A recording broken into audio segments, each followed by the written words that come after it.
नमस्कार दोस्तों। आज हम बात करेंगे, अपने बात हो रही थी फलों पे। तो अपने आम हो गया था, अमरूद हो गया था, बेर हो गया था, और आज हम बात करेंगे अनार पे। अनार के बारे में विस्तार से पढ़ेंगे। अनार को इंग्लिश में क्या बोलते हैं? Pomegranate. Pomegranate. आज हम अनार के बारे में विस्तार से पढ़ेंगे। बात करें इसके बॉटनिकल नेम की, तो ट्यूनिका ग्रेनेटम।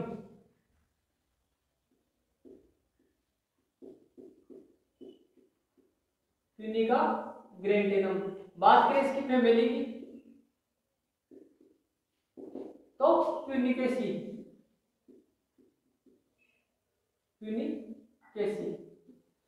फिर बात करें इसके उत्पत्ति स्थान की,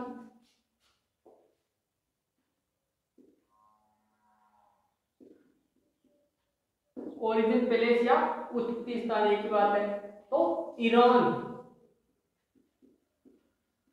कौन सा है? ईरान। और ईरान किसका होता है? खजूर का। खजूर का, ये भी ध्यान रखना है। ईरान और इराक के, इनके ध्यान रखना। ईरान है तो किसका है? अनार का है। और इराक किसका है? खजूर का है। ये खजूर, इसका उत्पत्ति स्थान खजूर है, तो ये ईरान का राष्ट्रीय फल भी है। क्या है? ईरान का राष्ट्रीय फल है, तो ध्यान रखना, ईरान का ये राष्ट्रीय फल है। बात करें इसके गुणसूत्र की,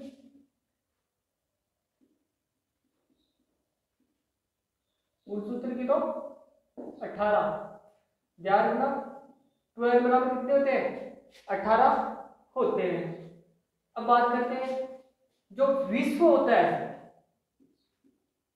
विश्व में सर्वाधिक अनार कौन से देश में होते हैं? भारत में होते हैं। ध्यान रखना, कहाँ होते हैं? भारत में। फिर बात करें भारत की, तो भारत में सर्वाधिक अनार कहाँ होते हैं? महाराष्ट्र में। कहाँ होते हैं? महाराष्ट्र में होते हैं। फिर बात करें राजस्थान की, तो राजस्थान में सर्वाधिक कहाँ होता है? ध्यान रखना, सर्वाधिक अनार होता है जालोर में। कहाँ होता है? जालोर में। जालोर के बाद में जोधपुर में भी होता है। जोधपुर में भी होता है, जालोर में भी होता है। बाकी सर्वाधिक होता है वो किसमें होता है? जालोर में होता है। इसके बाद में बात करें इसका फल प्रकार, तो फल प्रकार क्या होता है? बालुस्टा।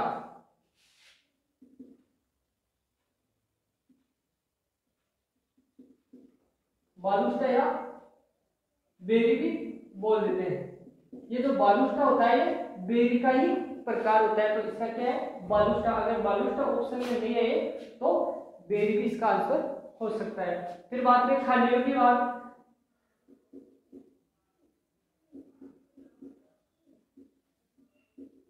खाने योग्य भाग, तो इसका खाने योग्य भाग क्या होता है? Juicy seed coat. Juicy seed coat या एरिल, एरिल भी बोलते हैं, क्योंकि अनार का जो दाना होता है वो उसमें ज्यादा जूस होता है। जूसी सीड कोट, तो बीज होता है उसका कोट जूसी होता है, तो इसे क्या बोलते हैं? Juicy seed coat. अब बात करें अनार में कौन सा तत्व पाया जाता है, तो आयरन। कौन सा पाया जाता है? आयरन। आयरन की मात्रा अधिक पाए जाने के कारण यह कुष्ठ रोगियों के लिए लाभदायक है। किनके लिए? कुष्ठ रोगियों के लिए लाभदायक है, तो ध्यान रखना है। अनार में सर्वाधिक क्या पाया जाता है? आयरन पाया जाता है। फिर बात करें जो अनार की छाल होती है, अनार की छाल,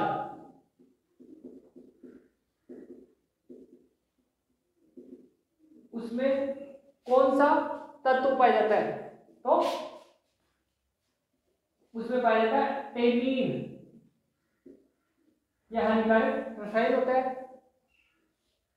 तो ध्यान रखना, अनार की छाल में क्या पाया जाता है? टेनिन। टेनिन इनके अलावा, अनार के अलावा आंवले में भी पाया जाता है, आंवले में भी पाया जाता है। और जो लौंग की शीर्ष होती है, लौंग की शीर्ष, उसमें भी ये पाया जाता है। जो लौंग की शीर्ष होती है, जो टोपी बोलते हैं उसको, उसमें जो होता है वो टेनिन होता है। जैसे इसका टमाटर का सॉस बनाते हैं तो उसमें ये लौंग की टोपी या टेनिन डाल देने से क्या होता है? काला हो जाता है। जो पदार्थ बनाते हैं वो क्या हो जाता है? काला।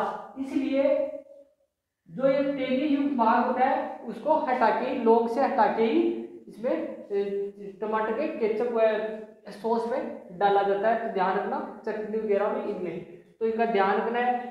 टेनिन को किस किस में पाया जाता है? आंवले में, लौंग के शीर्ष में और अनार की छाल में। तो ध्यान रखना है इसका टेनिन का।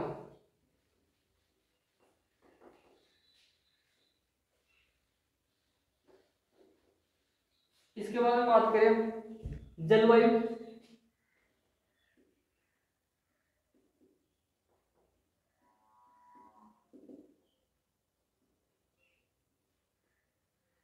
तो अनार के लिए कौन सी जलवायु अच्छी है? सब ट्रॉपिकल।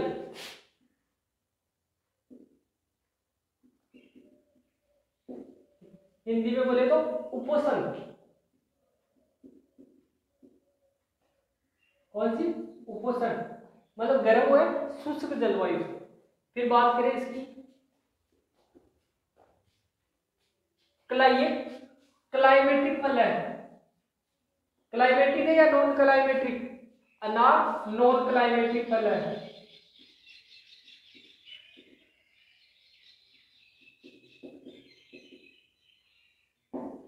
नॉन क्लाइमेटिक फल है। इसको तोड़ने के बाद में पकाया नहीं जा सकता है, ये ध्यान रखना है। कौन सा फल है? नॉन क्लाइमेटिक फल है। फिर बात करें इसके मृदा की, तो अच्छे जल निकास वाली बलुई दोमट या दोमट मृदा उपयुक्त रहती है, जिसमें गहराई तक कठोर परत नहीं होनी चाहिए। बात करें इसके प्रवर्धन की,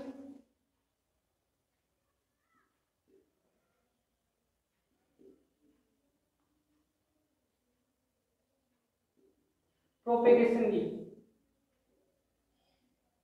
प्रोपोगेशन की।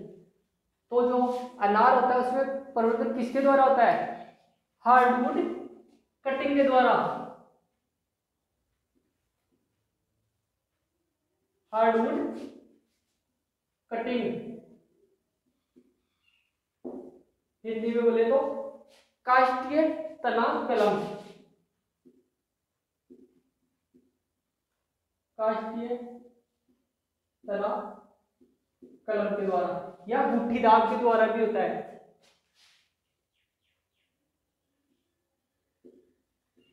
गुट्ठी दाग या एयर लेइंग। तो ध्यान रखना है, जो मेन होता है वो किसके द्वारा होता है? वानस्पतिक प्रवर्धन हार्डवुड कटिंग या काष्ठीय तना कलम के द्वारा होता है। जो काष्ठीय तना कलम होती है वो उसकी लंबाई रहती है 8 से 10 सेंटीमीटर, और उस कलम को किससे उपचारित करते हैं? आईबीए से, आईबीए से उपचारित करते हैं। आईबीए की फुल फॉर्म क्या होती है?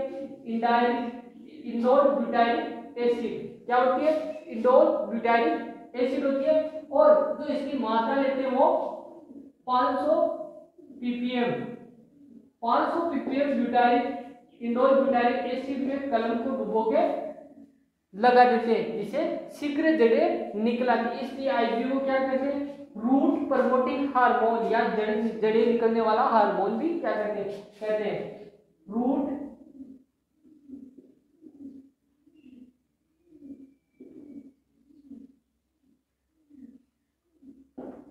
प्रमोटिंग हार्मोन या शीघ्र जड़ें निकालने वाला रसायन भी बोला जाता है। तो जड़ें को उपचारित करने के लिए कितनी मात्रा लेते हैं इसकी, 500 ppm, ये भी आपको ध्यान होना चाहिए। अब बात करते हैं किस्मों के बारे में।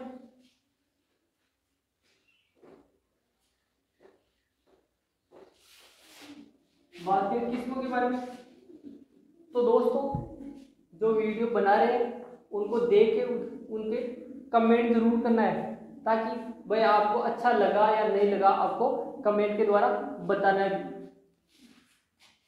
और जो मेरे स्टूडेंट देख रहे हैं उनको तो कमेंट करके बताना है, नाम लिखना है भाई कौन किसने वीडियो को देखा। अब बात करें किसमें,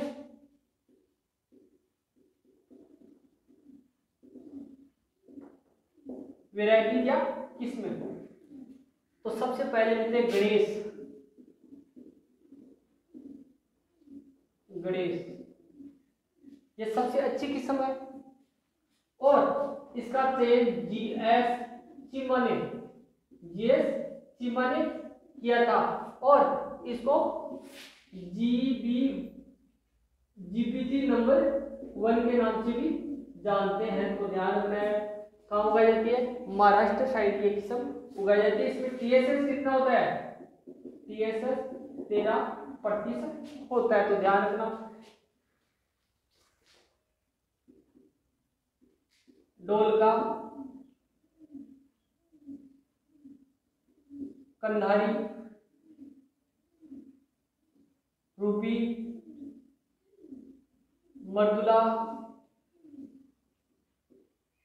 अलक्ता, इमलीदाना,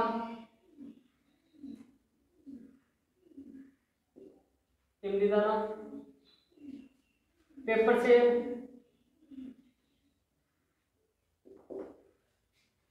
रूपी, कंधारी, रूपी, जोधपुर सीडलेस, जोधपुर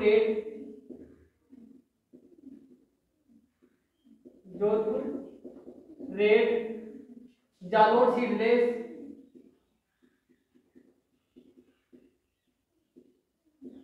ये तो मुख्य किस्में की ये होती है। बात करें ढोलका, तो ढोलका कहाँ उगाई जाती है, गुजरात में उगाई जाती है, गुजरात में उगाई जाती है। बात करें मर्दुला, देखो अर्का मर्दुला होती है, तो अर्का मर्दुला किसकी किस्म होती है, अमरूद की होती है। और मर्दुला किसकी होती है, अनार की किस्म होती है, ध्यान रखना। इमलीदाना, ये किस्म गणेश व नन्ना के संकरण से तैयार की गई है। कौन सी किस्म, गणेश इंटू नन्ना। नन्ना तो होती है अनार की किस्म और पूसा नन्ना किसकी होती है, पपीते की किस्म। बात करें रूबी, रूबी किसकी होती है, अनार की, और पूसा रूबी किसकी होती है, टमाटर की। तो ये भी आपको ध्यान रखना है। एक होती है वंडरफुल,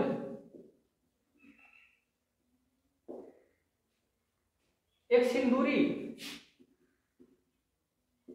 सिंदूरिया बगवा। ये क्वेश्चन आया था सुपरवाइजर 2012 में, पूछा था कि भाई सिंदूरी किसकी किस्म है, तो उसमें आम आया था, अनार आया था और भी आए थे। तो ये सिंदूरी आम की भी कई किताबों पहले किताबों में बताई हुई है। बाकी जो सबसे मोस्ट किस्म होती है वो अनार की ही होती है, इसकी होती है, अनार की ही होती है। बात करें जोधपुर, ये राजस्थान के लिए उपयुक्त है, राजस्थान के लिए उपयुक्त किस्म। फिर जालोर सीडलेस, ये बीज रहित किस्म है, एक तो बीज रहित किस्म है। और राजस्थान के लिए सर्वश्रेष्ठ किस्म, राजस्थान के लिए सर्वश्रेष्ठ किस्म है, तो ये भी आपको ध्यान रखना है। और सारी मर्दों के लिए भी उपयुक्त किस्म है, सारी मर्दों के लिए भी उपयुक्त किस्म है, ये भी आपको ध्यान रखना है। और जो ये मर्दुला किस्म होती है, मर्दुला, ये गणेश इंटू गुलाब ए शाही इनके संगठन से तैयार की गई है। तो ये हो गई अपने किस्में। अब बात करते हैं बहार। जैसे अमरूद में पढ़ाया था बहार, उसी प्रकार अनार में भी बहार होती है। बहार का अर्थ होता है इसमें 3 बार फूल आते हैं। बहार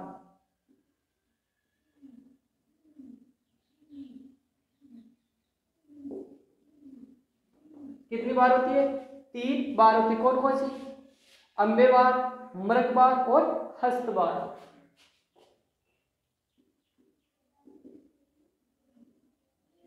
अम्बेबार, मरकबार और हस्तबार। इसमें पुष्पन कब होता है और फलन कब होता है, ये ध्यान रखना, एग्जाम में पूछ सकते हैं। बात करें अम्बेबार की, तो इसमें पुष्पन होता है फरवरी मार्च में। इसमें फरवरी मार्च में। बात करें मरकबार की, तो इसमें पुष्पन होता है जुलाई अगस्त में। जुलाई अगस्त में या जून जुलाई में। बात करें हस्तबार की, तो इसमें पुष्पन होता है अक्टूबर नवंबर में। अक्टूबर नवंबर में। फिर बात करें अम्बेबार। अम्बेबार में पुष्पन तो फरवरी मार्च में होता है और फलन कब होता है? जुलाई अगस्त में।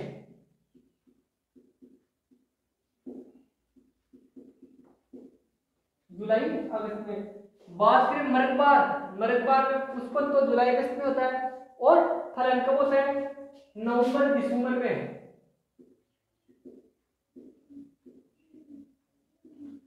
नवंबर दिसंबर में। बात करें हस्तबार की, हस्तबार में पुष्पन तो अक्टूबर नवंबर में होता है और फलन कब होता है? फरवरी मार्च में। फरवरी मार्च में, ध्यान रखना है। फिर बात करें राजस्थान के लिए उपयुक्त,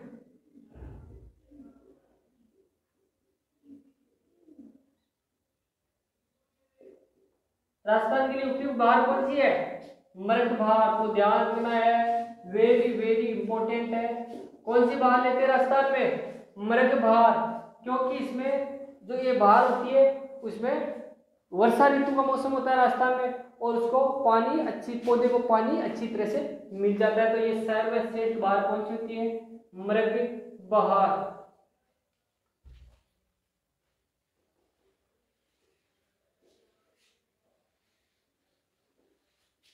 फिर बात करें बहार उपचार।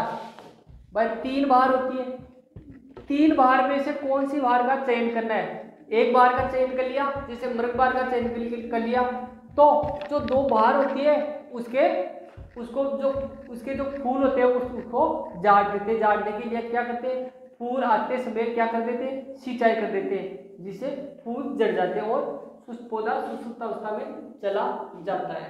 बात करें कीट व रोगों की,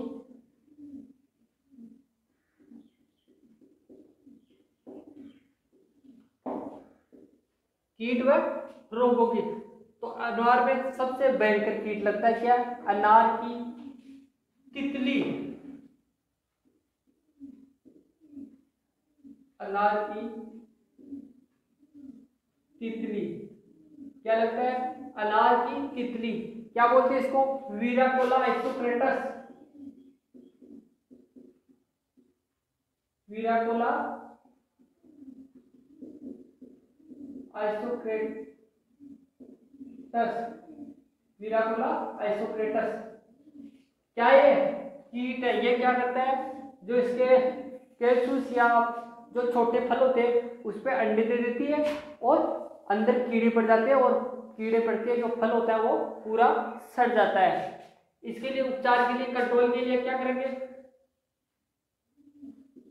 कंट्रोल के लिए जो छोटे फल होते हैं उसको बटर पेपर के द्वारा ढक दिया जाना चाहिए।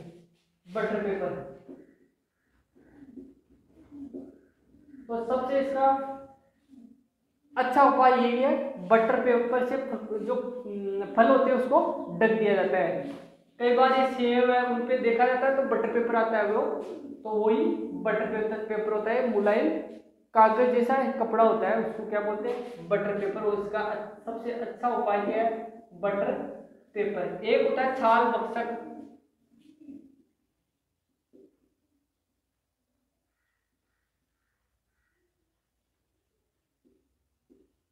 छाल बक्सक।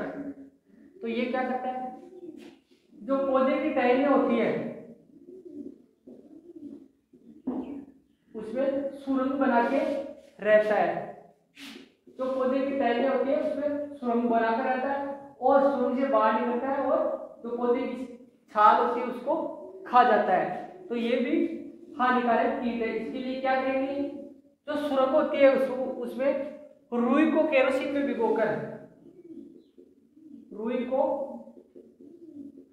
केरोसिन में भिगोकर क्या कर देंगे, जो छिद्र होता है उस पर लगा देते हैं, तो ये कीट अंदर ही नष्ट हो जाता है, या किसी कीटनाशी का स्प्रे कर दिया जाता है। तो जो बाहर घूमने वाले होते हैं, जो छिद्र से निकल कर बाहर घूम रहे होते हैं, वो नष्ट हो जाते हैं। बात करें इसके रोगों की,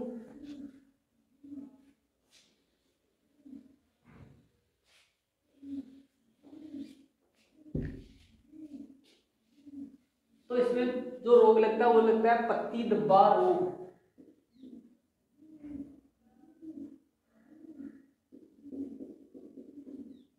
पत्ती धब्बा रोग ये किसके द्वारा लगता है? कवक के द्वारा लगता है। तो ध्यान रखना, किसके द्वारा लगता है? कवक के द्वारा। कौन? कवक के द्वारा। या तो ये सर्कोस्पोरा पुनिकी के नाम, सर्कोस्पोरा पुनिकी से लगता है, या ग्लूस्पोरियम स्पीसीज के द्वारा लगता है। तो सर्कोस्पोरा पुनिकी, तो ध्यान रखना, इस कवक के द्वारा ये रोग लगता है, पत्तियों पे धब्बे पड़ जाते हैं और पत्तियां जल जाती है। तो इसके नियंत्रण के लिए क्या करेंगे? मेलकोजेब का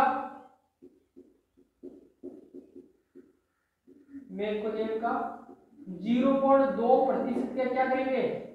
छिड़काव। क्या करेंगे? छिड़काव। तो ध्यान रखना है, ये एक होता है अनार के फलों का फटना,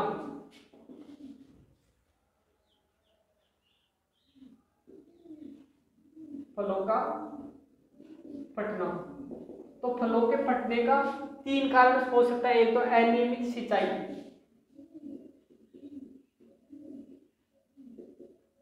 अनियमित सिंचाई, या तापमान का उतराव चढ़ाव, तापमान का उतराव चढ़ाव, या बोरोन की कमी, बोरोन की कमी। अनियमित सिंचाई से भी हो सकता है, तापमान का उतराव चढ़ाव से भी हो सकता है, और बोरोन की कमी से भी हो सकता है। अगर ये बोरोन की कमी से हो गया है तो क्या करेंगे? 0.2% बोरेक्स, बोरेक्स का क्या करेंगे? स्प्रे कर देंगे। तो ध्यान रखना। फिर बात करें इसमें जो गड्ढे होते हैं, उस गड्ढों का आकार, गड्ढों का आकार कितना होता है?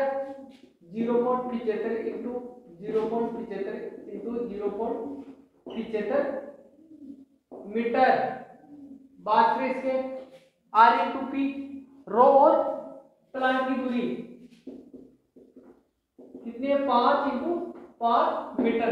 फिर एक बात और ध्यान रखना, जो वंडरफुल किस बात की है, वंडरफुल किस बात की है, किसकी, अनाज की, उसके फल सर्वाधिक मोटे या बाहर वाले थे, सर्वाधिक भारी,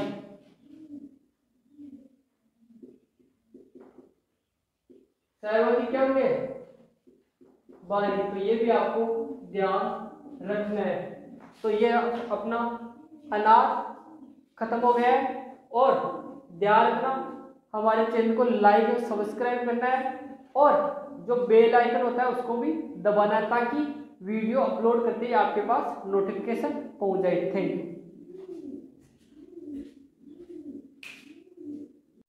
जय माँ भारती। नमस्कार दोस्तों, माँ भारती फाउंडेशन के यूट्यूब चैनल को लाइक करने के लिए आप यूट्यूब पर सब्सक्राइब के बटन को टच करें। सब्सक्राइब के बटन को टच करने पर बेल आइकॉन के बटन को टच करें, जिससे आप हमारे वीडियो रेगुलर प्राप्त कर सकें। हमारे वीडियो को लाइक करें, कमेंट करें, शेयर करें। हमारे वीडियो को शेयर करने पे आप माँ भारती फाउंडेशन परिवार के सदस्य बन गए हैं। आपको सदस्य बनने पर हार्दिक धन्यवाद।